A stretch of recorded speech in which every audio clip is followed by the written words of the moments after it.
2025-yil hayır. Eski yilda qilingan eski xatolarni endi qaytib qilmaymiz. Yangilarini qilamiz deya. Tavba qildim. Hazil. 2025-yil boshlanayotganda ham hamma bu yil meni yilim bo'ladi deyishyapti. 2026 boshlanayotganda ham bu yil meni yilim bo'ladi deyishyapti. U akalar yili tugamaydi, lekin bu kalendar almashib qoldi degani odam almashib qoladi degani emas-da. Hali odam o'zgarish uchun 7-may bo'ladimi, chorshanba kuni peshindan chiqarish bo'ladimi farqi yo'q. Aytmoqchimanki, bugungi kun qanaqadir sehrli kun emas. Har dekabr sizga, menga, bizga qanaqadir umidlar berishni boshlaydi. Yangi yil zo'r bo'ladi, yangi yil zo'r. Yo'q. U o'zgarish bayram kunlari keladigan narsa emas. U любой payt, u o'zi xohlagan payt keladi u. Haligi mana 2025-yil tugadi, men o'zim ayta olaman, 2025-yil meni yilim bo'ldi deb. Chunki yil tugadi-da o'zi. Yilni boshida aytmaganman, bu yil meni yilim bo'ladi 2025 deb. O'ylamaganman ham bu haqida. Aytmoqchimanki, u haligi nima desa bo'ladi?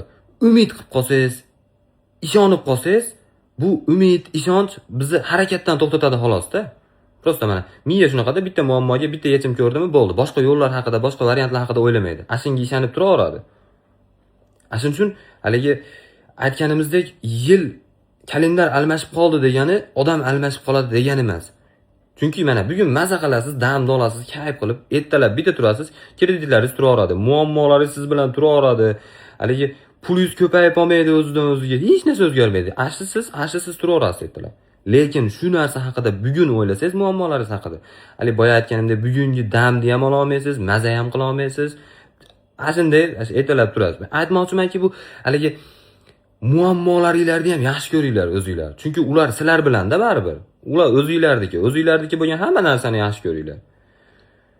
Nima deyapman o'zimga? Xullas, yangi yil bilan hammalarni tabriklayman.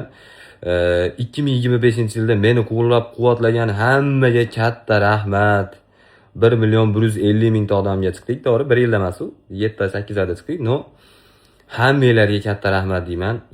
Oson yashash uchun jicha bag'ringlarni keng qilsanglar bo'ldi. Bag'ri torlikni menga qo'yib beringlar.